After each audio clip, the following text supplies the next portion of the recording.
नमस्कार दोस्तों, आप सभी का स्वागत है आपके अपने यूट्यूब चैनल शांत निकेतन में। आप सबको तो पता ही है कि हम यूजीसी नेट एनटीए के सिलेबस के हिसाब से सेकंड पेपर हिंदी पर बात कर रहे हैं। उस पे उपन्यासों, उसकी कहानियों पर चर्चा कर रहे हैं। लेकिन आज ये वीडियो ज़रा हटके है। यह वीडियो है करंट अफेयर से संबंधित, क्योंकि यह जो करंट अफेयर है इसका बहुत ही महत्वपूर्ण रोल है सभी एग्ज़ामों में। क्या है वो यूपीपी हो, यूपीएससी हो, एसएससी हो या फिर कोई भी एग्ज़ाम हो, रेलवे है, एनटीपीसी है, सभी एग्ज़ामों की दृष्टिकोण से यह जो करंट अफेयर्स है बहुत ही महत्वपूर्ण है। इसीलिए आज हमने सोचा है कि हर मंथ हम ये जो महत्वपूर्ण घटनाएं हैं करंट अफेयर से संबंधित, इनसे एक वीडियो ज़रूर साझा करेंगे आप सबके साथ। और आज हमारा ये मई मंथ का करंट अफेयर है, जो कि इसमें सभी महत्वपूर्ण घटनाओं को संकलित किया गया है। सभी जो परीक्षाओं के दृष्टिकोण से बेहद इम्पॉर्टेंट है। तो आप इन्हें देखना, ये वीडियो को देखना मिस मत करिए, ज़रूर देखिए और पूरा वीडियो देखिए, तभी आप सभी प्रश्नों को देख पाएंगे। तो और जो भी जैसा भी आपको ये वीडियो लगे, आप हमें ज़रूर कमेंट करके आप अपने विचारों को हमसे साझा करें, हमें अच्छा लगेगा। तो चलिए दोस्तों, हम अपना ये वीडियो शुरू करते हैं। आज का हमारा पहला प्रश्न है मई 2020 करंट अफेयर के संदर्भ में। पहला प्रश्न है, मजदूर दिवस कब मनाया जाता है? दोस्तों, पहला प्रश्न है हमारा कि मजदूर दिवस कब मनाया जाता है। ऑप्शंस हैं 1 मई, ऑप्शन बी 2 मई, ऑप्शन सी 3 मई, ऑप्शन डी 4 मई। तो मजदूर दिवस कब मनाया जाता है? इसका सही उत्तर है ऑप्शन ए 1 मई। दोस्तों, मजदूर दिवस के बारे में थोड़ा इस विस्तार से समझ लेते हैं। यह मजदूर दिवस तो 1 मई को मनाया ही जाता है, लेकिन भारत में सबसे पहले ये कहाँ मनाया गया था, कब मनाया गया था? तो अगर हम देखें तो यह 1 मई 1923 ईस्वी को मनाया गया था, जिसकी शुरुआत लेबर किसान पार्टी ऑफ हिंदुस्तान ने की थी। तो यह जो 1 मई है, 1 मई को अंतर्राष्ट्रीय श्रमिक दिवस और दुनिया के विभिन्न हिस्सों में श्रमिक दिवस के रूप में भी मनाया जाता है। इस दिन क्या होता है कि भारत समेत कई देशों में श्रमिकों के योगदान का सम्मान किया जाता है। और हम देख सकते हैं कि आज ये जैसे कि कोरोना वायरस का प्रकोप, महामारी चल रही है, तो इसमें कितने सारे श्रमिक, लगभग बिलियन की संख्या में बिलियनों श्रमिक अपनी जीविका को खो चुके हैं, शहरों से गांवों की ओर प्रस्थान कर चुके हैं। तो यह जो, और इसके साथ में अगर हम देखें तो 1 मई को और क्या है, 1 मई को गुजरात और महाराष्ट्र की स्थापना दिवस भी होती है। तो इस तरह से हमारा पहला प्रश्न का उत्तर हुआ विकल्प ए 1 मई। दूसरा प्रश्न है, खबरों में रहा शब्द अतुल्य क्या है? ऑप्शन ए इसरो का एक अंतरिक्षयान, ऑप्शन बी एक app, option C microwave steriliser, option D एक शिक्षण कार्यक्रम। तो इसका सही उत्तर होगा ऑप्शन सी माइक्रोवेव स्टरलाइजर। यह क्या है कि हाल ही में नोवल कोरोना वायरस को डिसइंटीग्रेट करने वाले एक माइक्रोवेव स्टरलाइजर को विकसित किया गया है और इसी का ही नाम अतुल्य रखा गया है। पुणे स्थित defence institute of advance technology नामक एक डीम्ड यूनिवर्सिटी ने अतुल्य को विकसित किया हुआ है। यह जो defence institute of advance technology है, एक डीम्ड यूनिवर्सिटी है, यह डीआरडीओ द्वारा समर्थित है।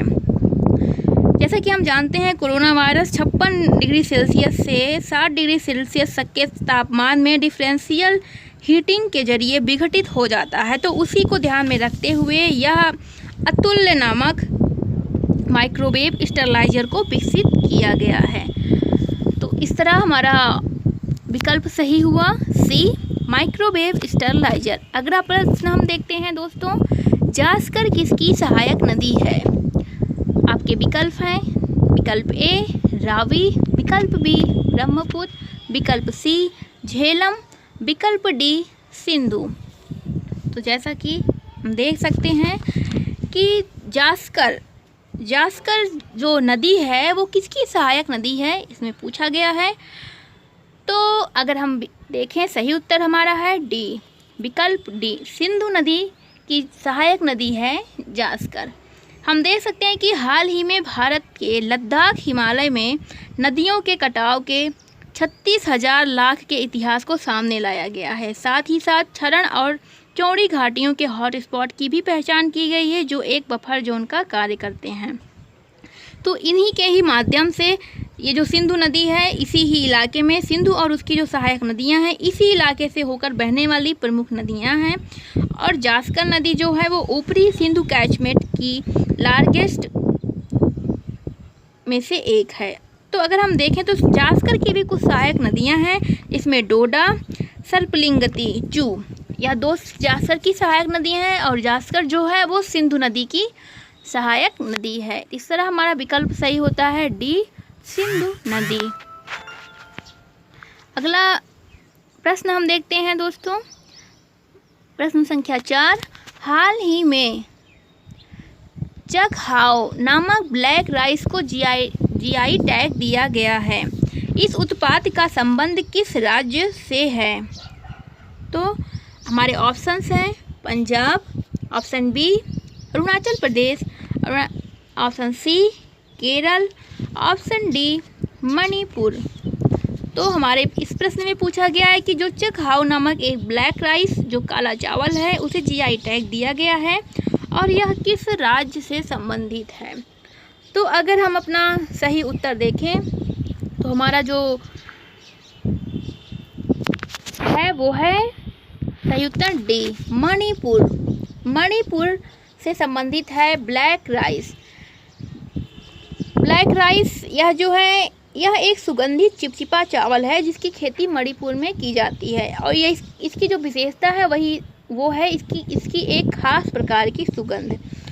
तो इस तरह हम यहाँ पे कुछ और भी प्रश्न को इंक्लूड कर सकते हैं कि और किसे किसे जीआई टैग दिया गया है। तो अगर हम देखें तो हमारे उत्तर प्रदेश के गोरख टेराकोटा को और साथ ही साथ तमिलनाडु के कोविलपट्टी कदलई मिठाई को भी जीआई टैग दिया गया है। तो इस तरह हम देखें तो अगर ब्लैक राइस जो है वो है मणिपुर से संबंधित, तो हमारा ऑप्शन सही होता है डी। अगला प्रश्न हम देखते हैं दोस्तों।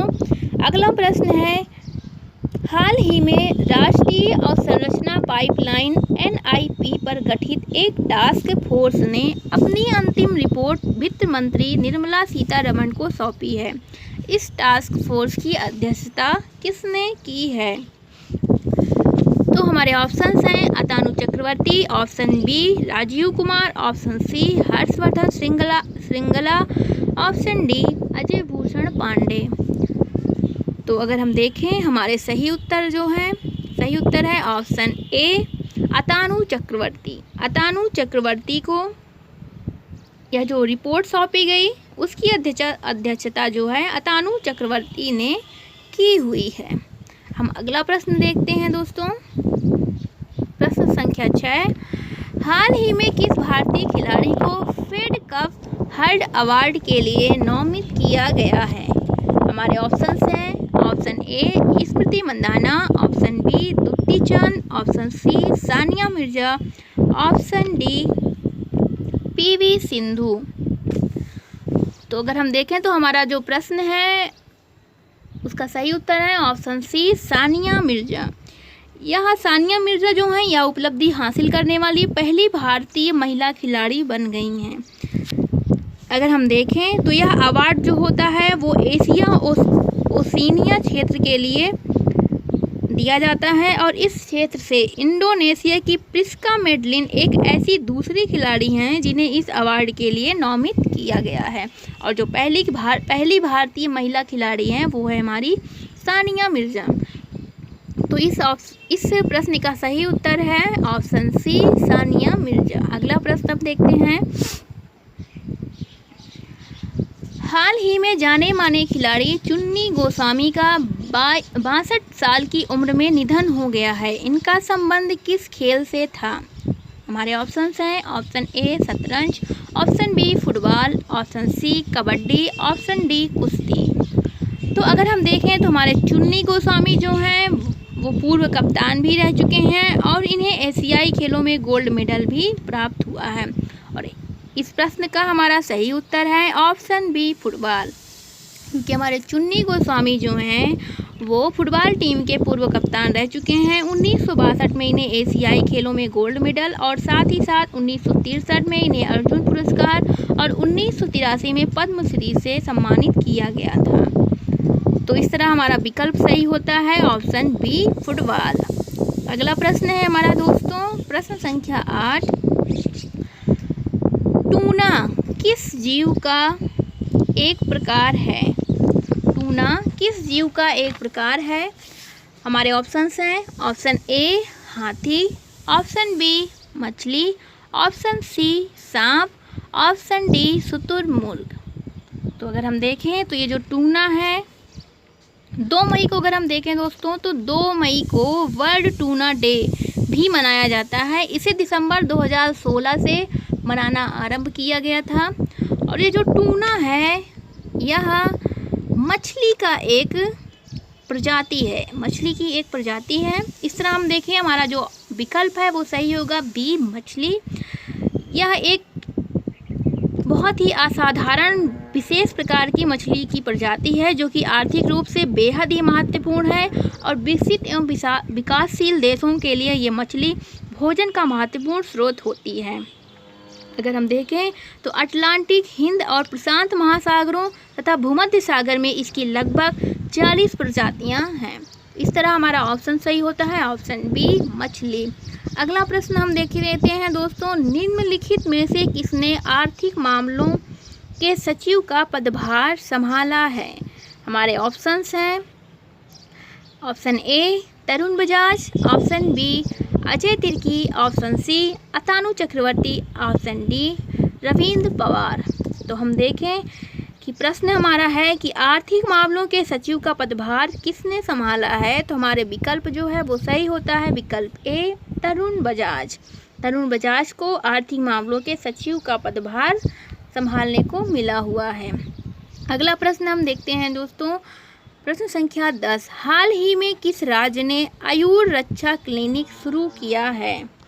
हाल ही में किस राज्य ने आयुर रक्षा क्लिनिक शुरू किया है? हमारे ऑप्शंस हैं option A Kerala, option B Rajasthan, option C Sikkim, option D Meghalaya. तो अगर हम देखें तो हमारा सही उत्तर है ऑप्शन ए केरल।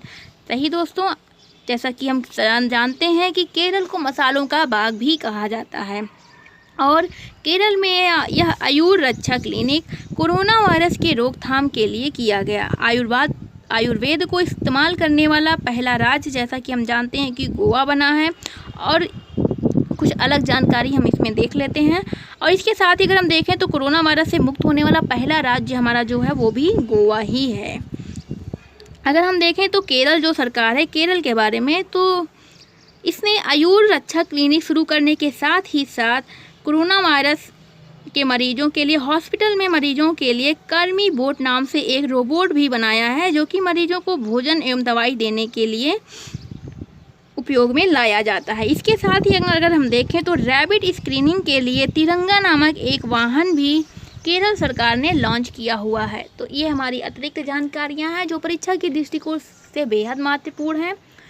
और हम अगला प्रश्न देखते हैं इसके साथ ही, प्रश्न संख्या 11। किस राज्य सरकार ने सभी पत्रकारों के लिए 50 लाख रुपए के जीवन बीमा कवर की घोषणा की है? हमारे ऑप्शंस हैं option A Uttar Pradesh, option B Assam, option C Kerala, option D Rajasthan.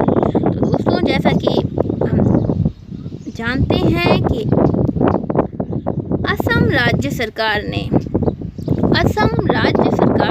इसमें हमारा विकल्प सही होगा असम राज्य सरकार ने अपने सभी पत्रकारों के लिए जो कि कोरोना वायरस से संक्रमित कि वो बाहर जाकर रिपोर्ट अपने काम को कर रहे हैं, तो इस वजह से उनके काम उनकी ईमानदारी को देखते हुए कोरोना वायरस से संक्रमित होने से उन्हें बचाने के लिए और उनकी सहायता करने के लिए 50 लाख रुपए के जीवन बीमा कवर की घोषणा की गई है।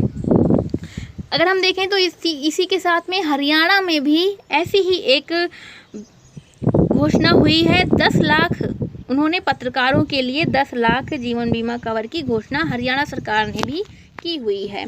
तो हमारे इस प्रश्न का सही उत्तर है ऑप्शन बी, असम। हमारा अगला प्रश्न है प्रश्न संख्या 12। कतर में भारत का अगला राजदूत किसे नियुक्त किया गया है? हमारे ऑप्शंस हैं option A Deepak Mittal, option B Piyush Srivastava, option C A Ajay Kumar, option D Rajeev Ashraf. हमारा सही उत्तर है ऑप्शन ए दीपक मित्तल। दीपक मित्तल को भारत का अगला राजदूत कतर में नियुक्त किया गया है। अगर हम जैसा कि देखें, पीयूष श्रीवास्तव को बहरीन में राजदूत नियुक्त किया गया है, अजय कुमार युगांडा में राजदूत हैं और जावेद अशरफ को फ्रांस में राजदूत के पद पर नियुक्त किया गया है। यह भी परीक्षा की दृष्टिकोण से बेहद महत्वपूर्ण प्रश्न है। अगला प्रश्न है प्रश्न संख्या 13। निम्नलिखित में से किसे लोक उद्यम चयन बोर्ड PESB का नया अध्यक्ष चुना गया है? हमारे ऑप्शंस हैं option A Kapil Dev Tripathi, option B Rajiv Kumar, option C Sanjay Kothari, option D Suresh N Patel. तो हमारा सही उत्तर है दोस्तों विकल्प बी राजीव कुमार। राजीव कुमार को लोक उद्यम चयन बोर्ड PESB का नया अध्यक्ष चुना गया है, जो कि कपिल देव त्रिपाठी का स्थान लेंगे और यह 3 साल के लिए इन्हें चुना गया है। यह जो है राजीव कुमार, ये हमारे पूर्व वित्त सचिव रह चुके हैं। अगला प्रश्न हम देखते हैं दोस्तों, किसे PNB हाउसिंग फाइनेंस के अंतरिम MD CEO के रूप में नियुक्त किया गया है? हमारे ऑप्शंस हैं शिवदास मीणा, ऑप्शन बी प्रवीण राय, ऑप्शन सी नीरज व्यास, ऑप्शन डी संगीता रेड्डी। तो अगर हम देखें दोस्तों, तो हमारा सही उत्तर है ऑप्शन सी नीरज व्यास। नीरज व्यास को PNB हाउसिंग फाइनेंस के अंतरिम MD CEO के रूप में नियुक्त किया गया है। अगला प्रश्न हम देखते हैं दोस्तों, निम्नलिखित में से किसे UN में स्थायी प्रतिनिधि के रूप में नियुक्त किया गया है? तो हमारे ऑप्शंस हैं TS Tirupati, option B Prashant Kumar, option C Babita Rayudu, option D Anamika Rayudu. अगर हम देखें दोस्तों, हमारा सही उत्तर है option A Tirupati, TS Tirupati. यह जो है अकबरुद्दीन का स्थान लेंगे और इन्हें UN में स्थायी प्रतिनिधि के रूप में चुना गया है। जैसा कि अगर हम देखें, प्रशांत कुमार जो हैं वो यस बैंक के MD और CEO हैं और जो बबीता रायडू हैं वो सेबी में डायरेक्टर हैं। अगला प्रश्न हम देखते हैं दोस्तों, अगला प्रश्न है किस बैंक ने रिलायंस कैपिटल में 6.45% का अधिग्रहण किया है? हमारे ऑप्शंस हैं Axis bank, option B HDFC bank, option C Bandhan bank, option D ICICI bank. तो जैसा कि हम जानते हैं दोस्तों कि रिलायंस कैपिटल जो थी वो कर्ज में डूब गई थी और उसका अधिग्रहण जिस बैंक ने किया है वह है HDFC बैंक। हमारा विकल्प सही होता है बी। HDFC बैंक ने रिलायंस कैपिटल के कर्ज में डूब जाने के कारण इसमें 6.45% का अधिग्रहण किया है। हम अगला प्रश्न देखते हैं दोस्तों, किस राज्य सरकार ने जीवन अमृत योजना शुरू की है? किस राज्य सरकार ने जीवन अमृत योजना शुरू की है? हमारे ऑप्शंस हैं option A Madhya Pradesh, option B Rajasthan, option C Uttar Pradesh, option D Orissa. अगर हम देखें तो हमारा जो सही उत्तर है वो है हमारा ऑप्शन ए मध्य प्रदेश सरकार ने। जी हाँ दोस्तों, मध्य प्रदेश सरकार ने जीवन अमृत योजना शुरू की है। इसके साथ ही इन्होंने एक जीवन शक्ति योजना की भी शुरुआत की हुई है। तो दोनों मिलते जुलते प्रश्न हैं और दोनों ही मध्य प्रदेश से ही संबंधित हैं, दोनों ही परीक्षा के दृष्टिकोण से इम्पॉर्टेंट भी हैं। और यह जो जीवन अमृत योजना है यह कोविड-19 से लड़ने के लिए शुरू की गई, तो इसलिए हमारा ऑप्शन सही होता है ऑप्शन ए मध्य प्रदेश। अगला हम प्रश्न देखते हैं दोस्तों, अगला प्रश्न है केंद्र सरकार ने किस शहर में अंतर्राष्ट्रीय सेवा केंद्र प्राधिकरण IFSCA की स्थापना की है। हमारा ऑप्शन है option A Jaipur, option B Gandhinagar, option C Pune, option D Hyderabad. तो अगर हम देखें तो हमारा जो सही विकल्प है वो है विकल्प बी गांधीनगर। जी हाँ दोस्तों, गांधीनगर में केंद्र सरकार ने अंतर्राष्ट्रीय वित्तीय सेवा केंद्र प्राधिकरण की स्थापना की हुई है। इसमें 9 सदस्य होते हैं और जिनका कार्यकाल 3 वर्ष के लिए होता है। गांधीनगर में इसका IFSCA का मुख्यालय बनाया गया है। हमारा अगला प्रश्न है, निम्नलिखित में से किस भारतीय मूल की लड़की ने मंगल ग्रह के पहले हेलीकॉप्टर का नाम रखा है? हमारे ऑप्शन हैं option A Manisha Singh, option B Ro Khanna, option C Vanija Rupani, option D Sudarshan Babu. इस तरह हम देखें दोस्तों तो हमारा सही उत्तर जो है वो है ऑप्शन सी वनीजा रूपानी। यह जो वनीजा रूपानी है वो अमेरिका के अलबामा में रहने वाली एक 17 वर्षीय लड़की हैं जो कि इन्होंने एक मंगल ग्रह के पहले हेलीकॉप्टर को बनाया है और उसका नाम इन्होंने इंजीन्यूटी रखा है, जो कि परीक्षा की दृष्टिकोण से महत्वपूर्ण भी है। आप याद रखिएगा, इस हेलीकॉप्टर का नाम इंजीन्यूटी है। तो इस तरह से हमारा इस प्रश्न का ऑप्शन सही होता है ऑप्शन सी वनीजा रूपानी। अगला प्रश्न है, निम्नलिखित में से कौन ऑस्ट्रिया में भारतीय राजदूत के पद पर है? हमारे ऑप्शन हैं option A Jaydeep Majumdar, option B Namrata S Kumar, option C Deepak Mittal, option D Piyush Srivastava. तो अगर हम देखें दोस्तों तो हमारा सही उत्तर जो है वो है ऑप्शन ए जयदीप मजूमदार। अगला प्रश्न है हमारा, जैसे कि अगर हम यहाँ पे देखें तो जो दीपक मित्तल हैं उन्हें कतर में, अभी हमने आगे देखा था कि कतर में इन्हें राजदूत के पद पर नियुक्त किया गया है, और जो पीयूष श्रीवास्तव हैं इन्हें बहरीन में राजदूत के पद पर ये नियुक्त हुए हैं। और ये जो जयदीप कुमार हैं इन्हें ऑस्ट्रिया में राजदूत के पद पर नियुक्त किया गया है। हमारा अगला प्रश्न है, निम्नलिखित में से किस राज्य ने नेबरहुड क्लासेज की शुरुआत की हुई है?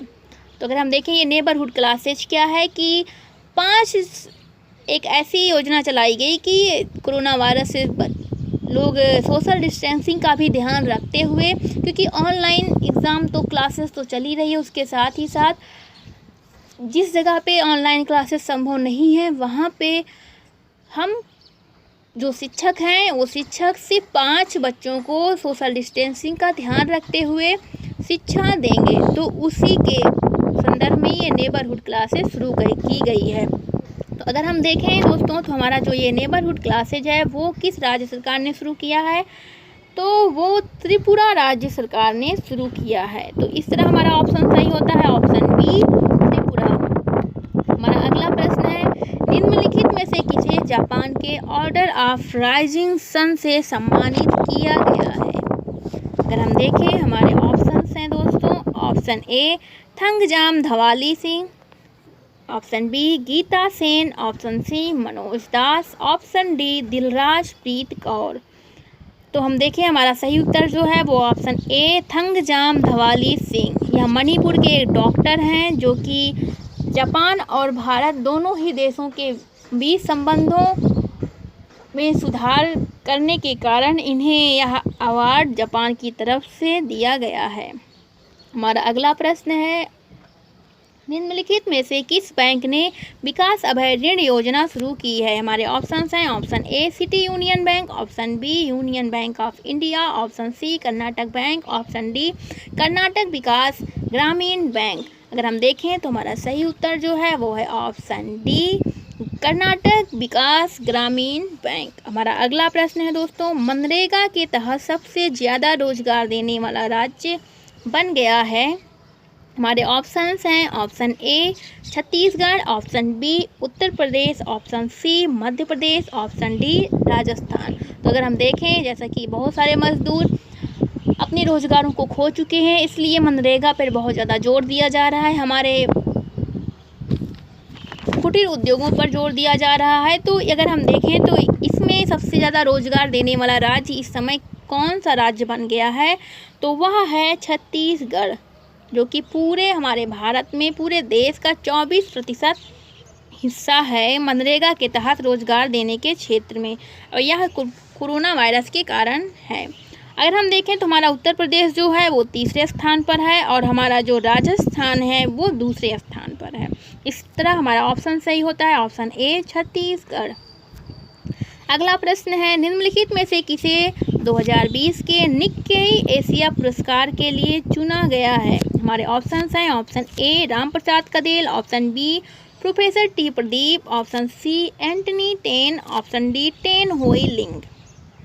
तो हमारा दोस्तों ऑप्शन सही है option B professor T Pradeep. यह आईआईटी मद्रास के एक प्रोफेसर हैं और इन्हें साइंस टेक के क्षेत्र में यह निक्केई एशिया पुरस्कार दिया गया है के लिए चुना गया है। हमारा अगला प्रश्न है, ओपन बजट सर्वेक्षण 2019 में बजट पारदर्शिता एवं जवाबदेही के मामले में भारत की रैंक है। तो अगर हम देखें हमारे ऑप्शंस हैं option A 70, option B 41, option C 53, option D 83। तो हम दोस्तों जैसा कि हम जानते हैं कि ओपन बजट सर्वेक्षण 2019 में बजट पारदर्शिता एवं जवाबदेही के मामले में हमारे भारत की रैंक है 53। इस प्रकार हमारा ऑप्शन सही होता है सी 53। अगला प्रश्न है, विश्व दूरसंचार एवं सूचना सोसाइटी दिवस हर साल मनाया जाता है। हमारे ऑप्शंस हैं ऑप्शन ए 17 मई, ऑप्शन बी 18 मई, ऑप्शन डी ऑप्शन सी 19 मई, ऑप्शन डी 20 मई। अगर हम देखें हमारे इस प्रश्न का सही विकल्प है ऑप्शन ए 17 मई। 17 मई को विश्व दूरसंचार एवं सूचना सोसाइटी दिवस मनाया जाता है। अगला प्रश्न है हमारा, संयुक्त राज्य अमेरिका में कोविड-19 महामारी की शुरुआत के बाद से अपने सीजन को फिर से शुरू करने वाला पहला प्रमुख अमेरिकन स्पोर्ट्स लीग बन गया है। हमारे ऑप्शंस हैं NASCAR, option B Canadian Football League, option C Major League Baseball, option D none of these. तो जैसा कि हम जानते हैं संयुक्त राज्य अमेरिका में कोविड-19 महामारी की शुरुआत के बाद से अपने सीजन को फिर से शुरू करने वाला पहला प्रमुख अमेरिकन स्पोर्ट्स लीग जो बना है वो है नास्कार। नास्कार जो है वो पहला प्रमुख अमेरिकन स्पोर्ट्स लीग बन गया है। और जैसा कि हमें पता ही है कि कोविड-19 का सबसे ज़्यादा प्रकोप इस समय संयुक्त राज्य अमेरिका में ही देखने को मिल रहा है। इस तरह हमारा ऑप्शन सही होता है ए। अगला प्रश्न है हमारा, आत्मनिर्भर भारत अभियान प्रोत्साहन पैकेज की 5वीं एवं अंतिम किस्त में कितनी राशि मनरेगा योजना को आवंटित की गई है। हमारे ऑप्शंस हैं option A 20,000 crore, option B 30,000 crore, option C 40,000 crore, option D 50,000 crore. तो इस तरह हमारा ऑप्शन सही होता है ऑप्शन सी 40,000 करोड़ जो है वो भारतीय आत्मनिर्भर भारत अभियान प्रोत्साहन पैकेज में इतनी राशि दी गई है मनरेगा के तहत। अगला प्रश्न हमारा है, राष्ट्रीय लुप्तप्राय प्रजाति दिवस कब मनाया जाता है। हमारे विकल्प हैं last Friday of February, option B last Friday of April, option C last Friday of March, option D last Friday of May. तो हमारा जो सही विकल्प है वो है option D last Friday of May को राष्ट्रीय लुप्तप्राय प्रजाति दिवस मनाया जाता है। हमारा अगला प्रश्न है, निम्नलिखित में से कौन एक नाबार्ड के नए अध्यक्ष नियुक्त हुए हैं। तो जैसा कि हमारे ऑप्शंस हैं option A doctor Harsh Kumar Bhambala, option B Chintala Govind Rajulu, option C NS Viswanathan, option D Rajiv Kumar. हमारा सही विकल्प है ऑप्शन बी चिंताला गोविंद रायजू। जैसा कि अगर हम थोड़ा सा नाबार्ड के बारे में देख लेते हैं, नाबार्ड का जो मुख्यालय है वो बम्बई में है और इसकी स्थापना 12 जुलाई 1982 को हुई थी। अगला प्रश्न है हमारा, प्रवासी श्रमिकों एवं फंसे व्यक्तियों को स्थानांतरित करने के लिए हाल में शुरू की गई ट्रेन है।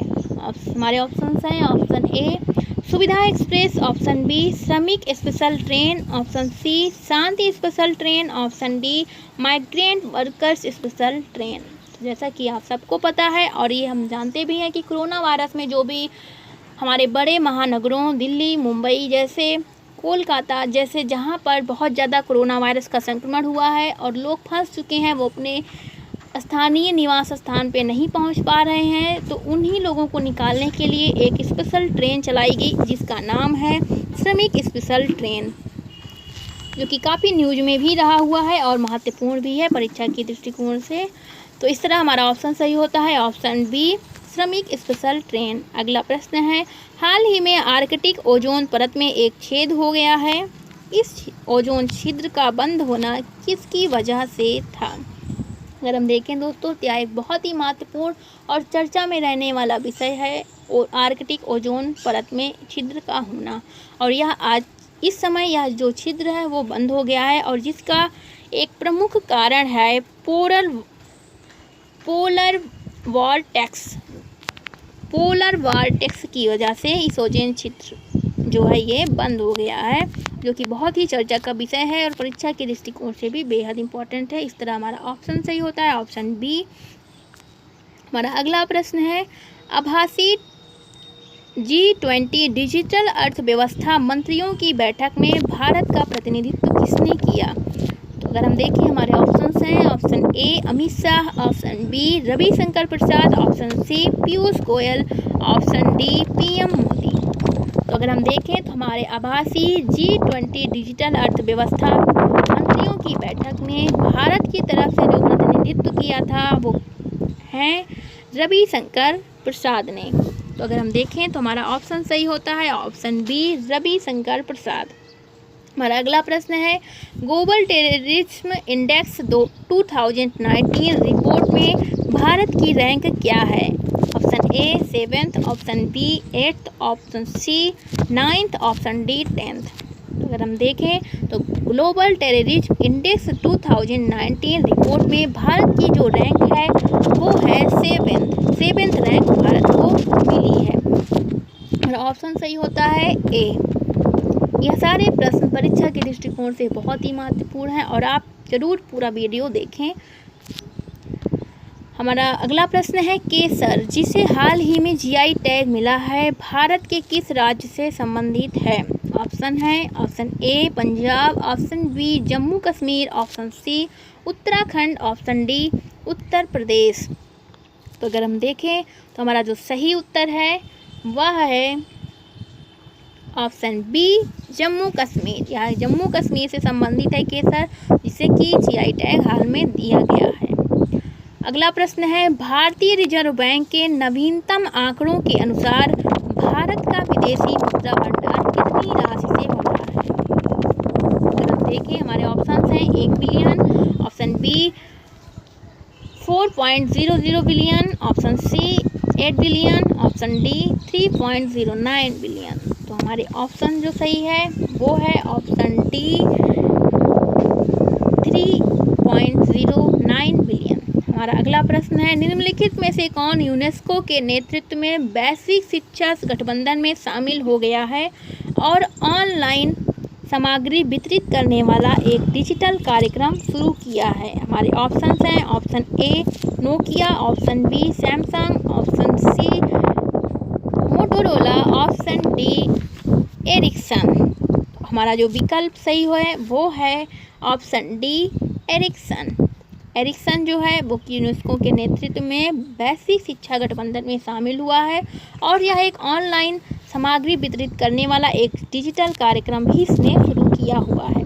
अगला प्रश्न हम देखते हैं, किस राज्य में चरण पादुका अभियान राज्यों से गुजरने वाले प्रवासी श्रमिकों के लिए शुरू किया गया है? हमारे ऑप्शंस हैं option A Uttar Pradesh, option B Madhya Pradesh, option C Jharkhand, option D Uttarakhand. तो यह जो अभियान है चरण पादुका अभियान, यह जो कोविड-19 से प्रभावित क्षेत्रों में जो मजदूर हैं, प्रवासी मजदूर हैं, वो जो अपने अस्थायी निवासों की तरफ जो स्थानांतरण कर रहे हैं, पैदल ही निकल ले रहे हैं, उन्हीं के लिए एक राज्य से दूसरे राज्य में जब वो गुजरते हैं तो उनके लिए उनकी सुविधाओं को ध्यान में रखते हुए यह चरण पादुका का अभियान की शुरुआत की गई है, जिसमें उन श्रमिकों को जिनके पास जूते चप्पल इत्यादि नहीं होते उन्हें वह उपलब्ध कराया जाता है। तो यह जो योजना है वह शुरू की गई है मध्य प्रदेश राज्य में। इस प्रकार हमारा ऑप्शन सही होता है ऑप्शन बी। अगला प्रश्न हम देखते हैं दोस्तों, जो कि हमारा अंतिम प्रश्न है। इसके बाद हम हमारे कुछ वन लाइनर जो कि परीक्षा के दृष्टिकोण से बेहद ही इम्पोर्टेंट है, उन वन लाइनर प्रश्नों को देखेंगे जस्ट इसके बाद। वो भी परीक्षा के दृष्टिकोण से बहुत ही इम्पोर्टेंट है, इसलिए हमने उन्हें अलग से संकलित किया हुआ है। तो इस तरह आप ये 40 प्रश्न हमारे इस तरह हैं, जो कि ये भी बहुत ही महत्वपूर्ण है परीक्षा के दृष्टिकोण से। आगामी जो परीक्षाएं होंगी और जो अभी हम वन लाइनर प्रश्न करवाएंगे वो भी परीक्षा के दृष्टिकोण से बेहद ही महत्वपूर्ण है। तो इस तरह हम अपना ये प्रश्न देखते हैं। राष्ट्रीय डेंगू दिवस मनाया जाता है। ऑप्शन ए 14 मई, ऑप्शन बी 15 मई, ऑप्शन सी 16 मई, ऑप्शन डी 17 मई। तो हम देखें अगर दोस्तों, तो हमारा जो विकल्प है वो है ऑप्शन सी, जो कि बहुत एकदम सही है। 16 मई को राष्ट्रीय डेंगू दिवस मनाया जाता है। अब इसके बाद हम देखते हैं अपने वन लाइनर प्रश्न को, जो कि परीक्षा की दृष्टिकोण से बहुत इम्पोर्टेंट है। और आप ये पूरा वीडियो ज़रूर देखें, क्योंकि यह वीडियो आगामी परीक्षाओं के लिए बहुत ही महत्वपूर्ण है। इसमें बहुत ही महत्वपूर्ण प्रश्नों का संकलन किया गया है करंट अफेयर्स के संदर्भ में। अब हम देखते हैं दोस्तों अपने वन लाइनर करंट अफेयर मई 2020, जो कि परीक्षा के दृष्टिकोण से, आगामी परीक्षाओं के दृष्टिकोण से बहुत ही ज़्यादा इम्पोर्टेंट है। हम उन्हें जल्दी जल्दी देख लेते हैं, ज़्यादा समय नहीं लेंगे, लेकिन आप ये पूरा वीडियो ज़रूर देखें, क्योंकि ये सारे जो प्रश्न हैं, जो भी सारे हमने इन तथ्यों को, जो महत्वपूर्ण करंट अफेयर्स के तथ्यों को इकट्ठा किया हुआ है, वो बहुत ही परीक्षा के दृष्टिकोण से महत्वपूर्ण, इसलिए आप पूरा वीडियो ज़रूर देखें। तो हमारा पहला इसमें है, कौन सा केंद्र शासित प्रदेश कोरोना मुक्त घोषित हुआ है? लद्दाख। क्वेश्चन नंबर 2, हाल ही में किसे नाबार्ड का नया अध्यक्ष नियुक्त किया गया है? हमारा उत्तर है गोविंद राजू चिंटाला, जिसे हमने पीछे भी हल कराया हुआ है। हमारा तीसरा प्रश्न है, प्रधानमंत्री थॉमस हबेन ने इस्तीफा दिया है, वे किस देश के प्रधानमंत्री थे? तो हमारा सही उत्तर जो है वो है लेसेथो देश के ये प्रधानमंत्री थे, इन्होंने इस्तीफा दे दिया हुआ है। हमारा अगला प्रश्न है, किसने WHO को 2 बिलियन अमेरिकी डॉलर की मदद की घोषणा की है? सही उत्तर है चीन ने मदद की घोषणा की है WHO को 2 बिलियन अमेरिकी डॉलर की। हमारा अगला प्रश्न है, किसने नेशनल टेस्ट अभ्यास मोबाइल ऐप लॉन्च किया हुआ है? बेहद ही महत्वपूर्ण प्रश्न है। हमारा सही उत्तर है मानव संसाधन विकास मंत्रालय। छठा प्रश्न है, 2019 का अलेक्जेंडर डेल रिम्पल अवार्ड किसने जीता है? हमारा सही उत्तर है विनय बधवार ने यह अवार्ड जीता हुआ है। अगला प्रश्न हम देखते हैं जल्दी। हाल ही में hop on my adventure of boats trains and planes के ई बुक का विमोचन किया गया, इसके लेखक कौन हैं? इसके लेखक हैं रस्किन बॉन्ड। हमारा अगला प्रश्न है, इंडियन स्टील एसोसिएशन के नए अध्यक्ष के रूप में नियुक्त किया गया है? सही उत्तर है दिलीप उम्मेन को इंडियन स्टील एसोसिएशन के नए अध्यक्ष के रूप में चुना गया है।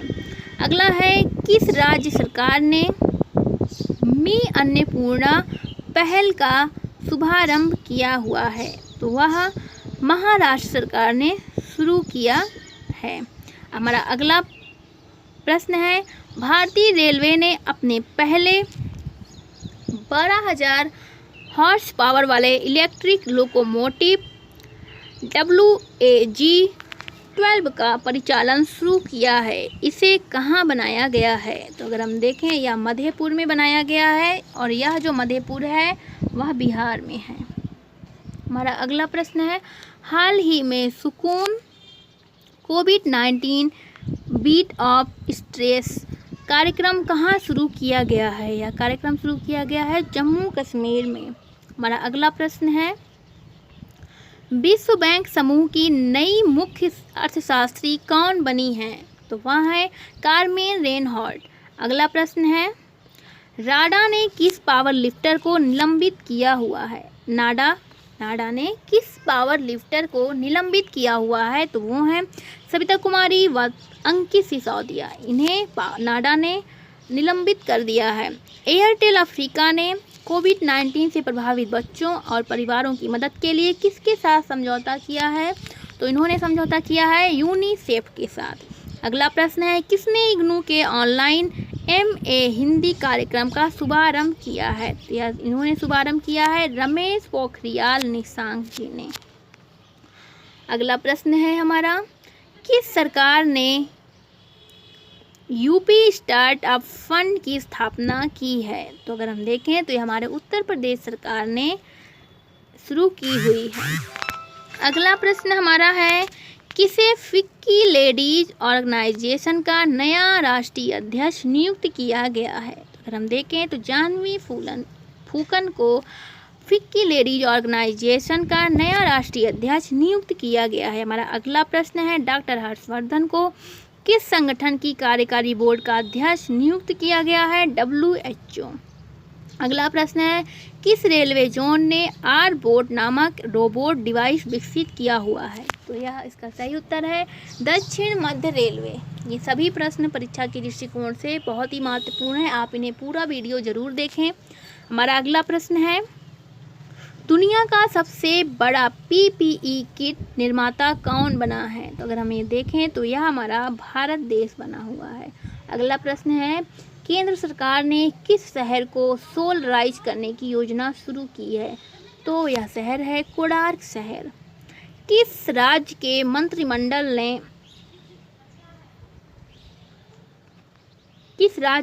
मंत्रिमंडल ने खेलों का उद्योग का दर्जा दिया है? तो अगर हम देखें तो सही उत्तर है मिजोरम। अगला है, हाल ही में बलबीर सिंह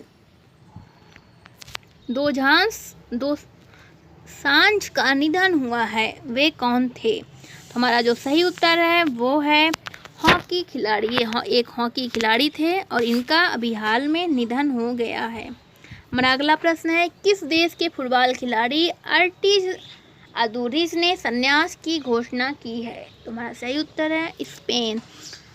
अगला प्रश्न है, किस राज्य के मुख्यमंत्री ने रीस्टार्ट पैकेज की पहली किस्त जारी की है? तो वो राज्य है आंध्र प्रदेश।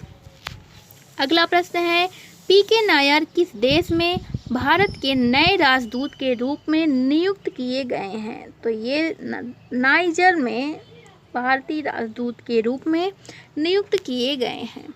अगला प्रश्न है, हाल ही में कहाँ सेना कमांडरों का सम्मेलन शुरू हुआ है? तो वो नई दिल्ली में शुरू हुआ है। किस राज्य सरकार ने वन धन योजना लर्निंग फॉर पोस्ट कोविड-19 पर वेबिनार का आयोजन किया है? तो वो राजस्थान सरकार ने किया हुआ है। किसने कॉलिंग एप्लीकेशन कैश अप को लॉन्च किया है? फेसबुक। अगला प्रश्न है, किसने चंबा में 4 धाम परियोजना के तहत निर्माण की गई सुरंग का उद्घाटन किया है? तो वो है नितिन गडकरी। अगला प्रश्न है, किसे UN मिलिट्री, थोड़ा यहाँ पे प्रश्नों का जो क्रम है वो थोड़ा बिगड़ गया है, लेकिन इसमें हमें कोई प्रॉब्लम नहीं है क्योंकि सभी प्रश्न हम देखेंगे आगे पीछे ही सही, लेकिन सभी प्रश्न आपको वीडियो में मिल जाएंगे। थोड़ा इनका नंबर क्रम बिगड़ गया है। तो अगर हम देखें तो किसे UN military gender advocate of the year award से सम्मानित किया जाएगा? तो वो है मेजर सुमन गवानी। अगला प्रश्न है, किसने नैन्सी ग्रेस रोमन के नाम पर नए टेलीस्कोप का नाम रखा है? तो नासा ने रखा है। वर्ष 2020 का NYIPLA inventor of a year award से किसे सम्मानित किया गया है? तो वो हैं राजीव जोशी। किस बैंक ने वरिष्ठ नागरिकों के लिए प्रधानमंत्री वय वंदना योजना की शुरुआत की है? तो वो है LIC के लिए शुरू की गई है यह योजना। तो इस तरह हमारे ये सभी मई महीने के जो महत्वपूर्ण परीक्षा की दृष्टिकोण से आगामी जो परीक्षाएं होने वाली हैं उनकी दृष्टिकोण से बहुत ही महत्वपूर्ण प्रश्न हैं। आपको यह वीडियो कैसा लगा अपने कमेंट को साझा करें ताकि हमें भी पता चले कि हमने इसमें क्या कमियां रह गई थी और अभी हमें और क्या इंक्लूड करना चाहिए जो आप सबके लिए बहुत ही आवश्यक हो, आप सबको पसंद आए। तो इसलिए आप पूरा वीडियो देखें, वीडियो को लाइक भी करिए, कमेंट भी करिए, अपने मतों को रखिए, वीडियो शेयर भी करिए। और इस तरह हम फिर मिलेंगे अपने अगले वीडियो करंट अफेयर जून करंट अफेयर्स लेके हम मिलेंगे। लेकिन ऐसा नहीं है कि हमने यूजीसी सिलेबस के तहत जो हिंदी साहित्य को शुरू किया था वो वीडियो हम नहीं चलाएंगे, वो भी हम चलाएंगे। तो ये अलग से है, थोड़ा अलग से है। हम करंट अफेयर्स भी देखेंगे और हम हिंदी साहित्य को भी देखते रहेंगे NTA के तहत, क्योंकि उसके भी एग्ज़ाम्स होने ही वाले हैं और इधर भी बहुत सारे एग्ज़ाम्स होने वाले हैं और NTA के फर्स्ट पेपर में भी करंट अफेयर्स का थोड़ा योग होता है। तो इस तरह हम देखेंगे। हमारी सभी परीक्षाओं के लिए बहुत ही महत्वपूर्ण वीडियो है, आप ज़रूर देखें। अपने विचारों को हमसे सब कमेंट के ज़रिए साझा ज़रूर करें, वीडियो लाइक करें, शेयर करें। धन्यवाद।